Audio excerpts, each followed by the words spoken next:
words of support when I was trying to lose my virginity.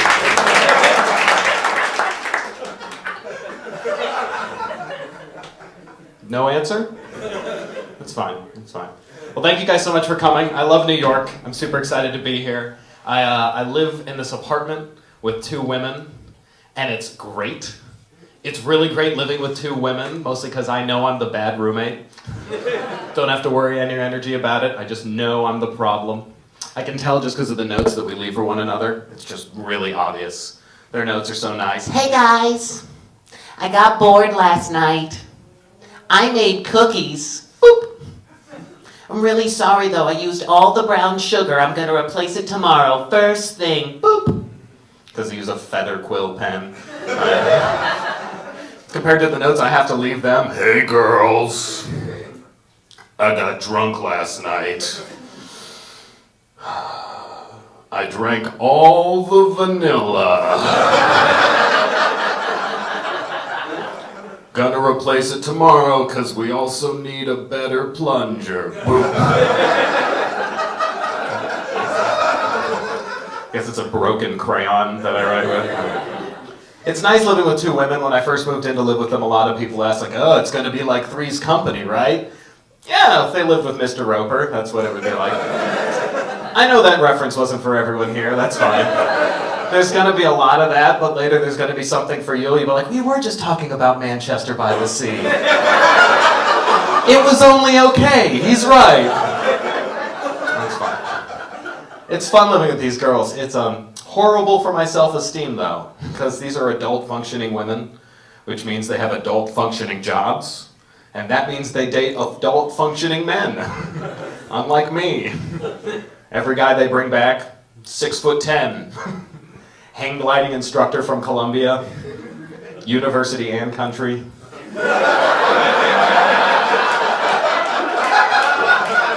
They don't take what I'm trying to do for a living seriously. They're sitting there, we're watching The Bachelor one evening. Yeah, there's three of us. You know what doesn't work? Voting.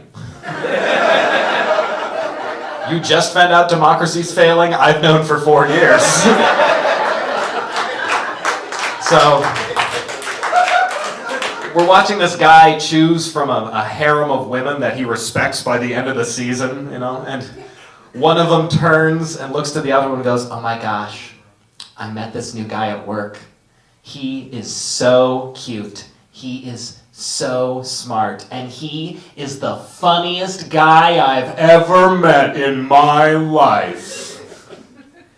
That's the meanest thing anyone has ever said to me. They know what I'm trying to do. I've had a lot of bullies, and that was a really mean thing to say. I've never come back from a show and be like, oh my god, I met this girl. She is so cute. She is so funny. And she does more volunteer work for South American children than you ever will. It's not even her job. It's a hobby that she does on Sunday instead of watching football. It's fine.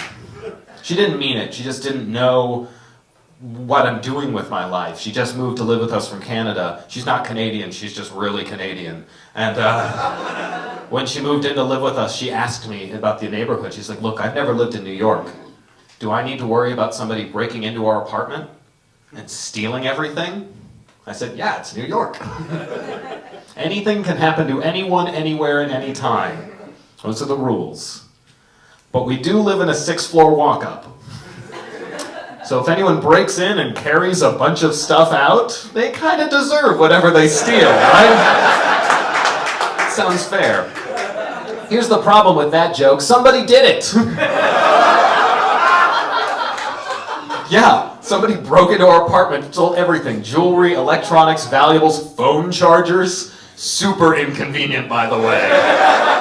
Because there was nothing worse than coming back, seeing everything's missing, be like, we need to call the police from work tomorrow. I guess.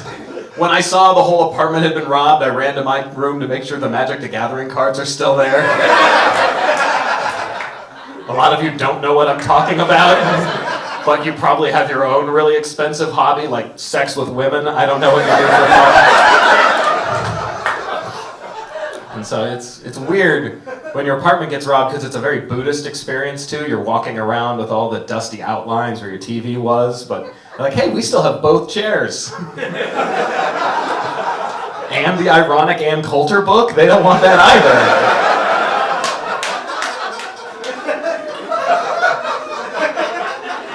either. Technically, we weren't robbed, we were burgled. Because we weren't there. You've seen Ant-Man or The Hobbit. You understand the rules. I mean, there was no threat of violence. We didn't have to worry about it. But I can't say I was burgled. Right? See the guy laughing at the... It completely undercuts the emotional tragedy of the incident. So I'm like, somebody burgled my apartment last night. And they're like, they stole all your cheeseburgers? And I'm like, they don't even get that reference anymore.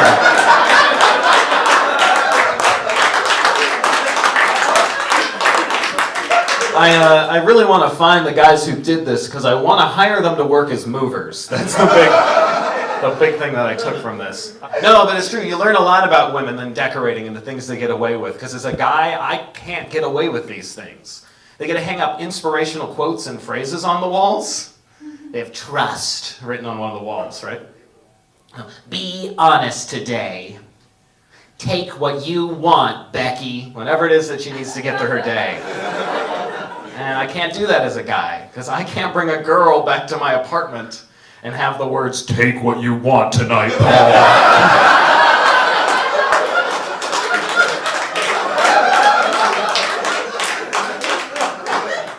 Right? I can't have, make sure you come first today, right on the head. I do. I'm an egotist, that's why.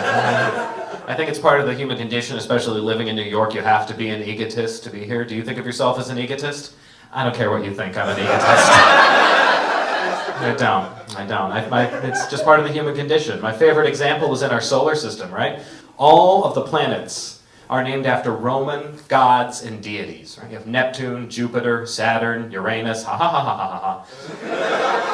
And all their moons are named after Greek heroes and legends, right? You have Io, Phobos, Titan.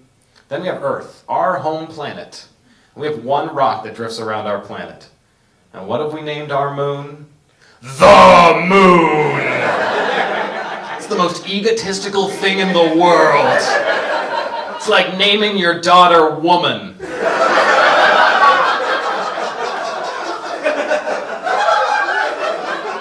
If we ever run into aliens, we're going to have the worst conversation ever with them. What do you call your planet's orbiting satellites? Oh, we call those moons. What is the name of your moon?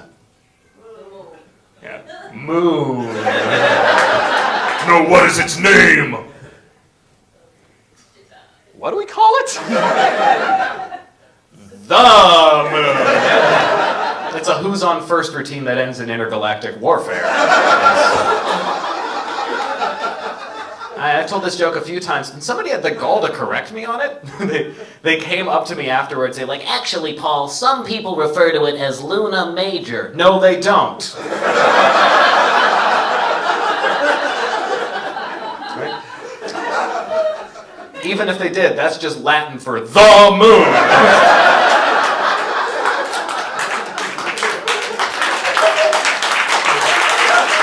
You're a product of where you're from, right? I came from Denver, Colorado. I grew up into an inner city high school. It was a great experience, and there was only one other black kid named Paul in all of my classes. And we were high school degenerates, so we thought it would be really fun to sit next to one another in every class. So when the teacher called on Paul, we just both start talking. You know, things high schoolers think are funny. And our teachers came up with the less than elegant solution to just refer to us as Paul and Black Paul. Yeah, oh. And knowing what we all know now, I'd really like to go back in time and ask my teacher, why was I Black Paul?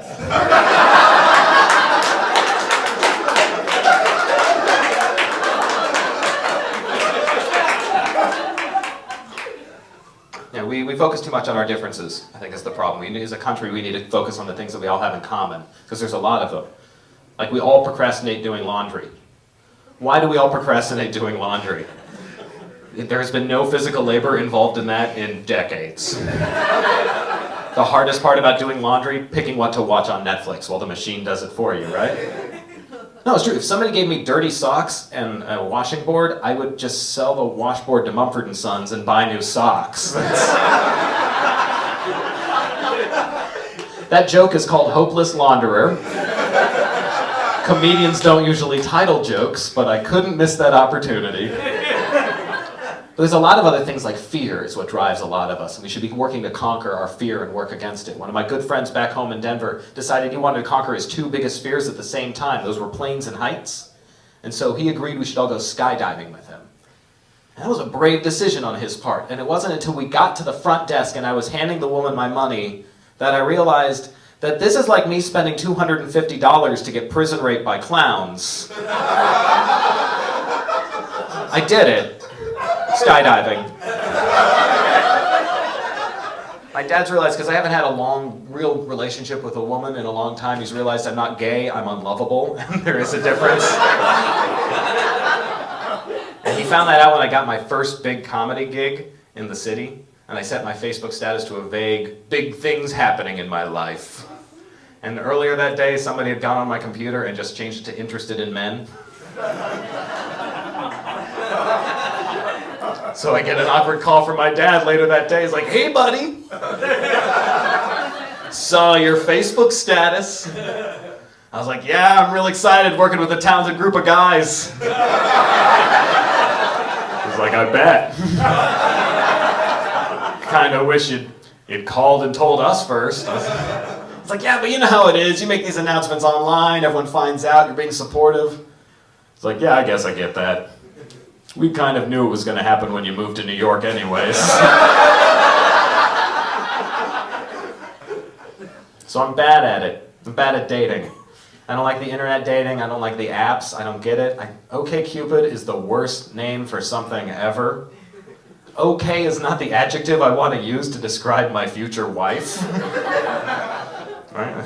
It's the grade you give a kid so he graduates high school.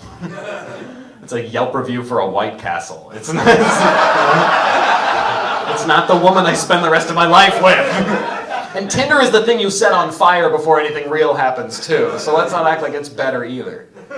And I saw this girl on Tinder though, and I decided I was going to make a go because she had a bunch of Star Wars posters and stuff in her background. I was like, "That's my in, I'm good." So I messaged her. I'm like, "Hey, excited for the new Han Solo movie? ? Send." And I waited. She got back right away, though. She was like, "Totally, I can't wait. I just want an original Han Solo movie. I don't want any fan service." Awesome. That's great. So I decided to test how deep the nerd waters run, and I'm like, "Yeah, they don't need to talk about the Kessel Run or Greedo. I want an original Han Solo movie. Send." And I waited. She got back right away. She was like, "Totally. And the Kessel Run thing doesn't make any sense. He says he runs it in less than 12 parsecs, but parsecs is a unit of distance. So how can you run a race in a unit of distance? He should have been setting in units of time. Send." Yeah, if you kept up with that sentence, you realize how attractive this woman suddenly became to me. I love you. Delete, delete, delete, delete, delete, delete. No. I actually went with, it does kind of make sense because he talked about the Kessel Run / the Maw, which is a narrow navigation between a series of black holes. So Han Solo is not bragging about the speed he's traveling, he's actually bragging about the distance he travels because he's flying narrow and narrow closer to those black holes. Send. And she said nothing because that's not how flirting works. See, I'm bad at this. And the worst example I have of this was back in high school. Because there was this girl I was super into, and she used to volunteer to work for this special needs children's camp. And I was like, "That's my in. That's how I'm going to meet this girl." So I volunteered to work too, and they paired me up to work with a kid, not the girl. We'll call this kid Tommy, because that was his name. And Tommy has what's called oppositional defiant disorder, right? Which means if you tell Tommy to do something, he does the opposite. If you tell Tommy to sit, he stands. If you tell Tommy to walk, he runs. If you tell Tommy to play nice with the other children, he votes Republican. It's one of those children. The other thing they warn me is you can't leave Tommy alone in the bathroom for too long. Great. That's fine advice. So we're at the zoo. Tommy toddles off to the bathroom. I wait 5 minutes. I wait 10 minutes. I decide I'm going to go check up on Tommy. Tommy's standing there in front of a urinal, fully clothed, just flushing the toilet over and over again. Ready? Flush! Flush! And I say to Tommy, I'm like, hey buddy, let's go check out the rest of the zoo. And he looks at me, and looks at the toilet, just goes, flush! I'm going to have to impress this girl.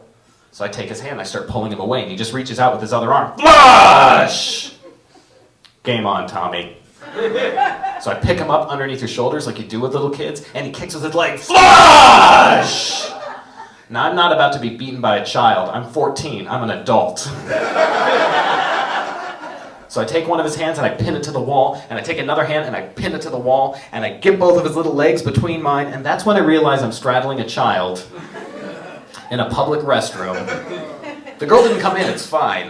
And I just look down at Tommy, I'm like, hey buddy, you gonna stop flushing the toilet? And he looks up at me, and he looks at the toilet handle, back to me with the fiery anger of 1,000 dying suns, and to the toilet handle, he does this. Ready?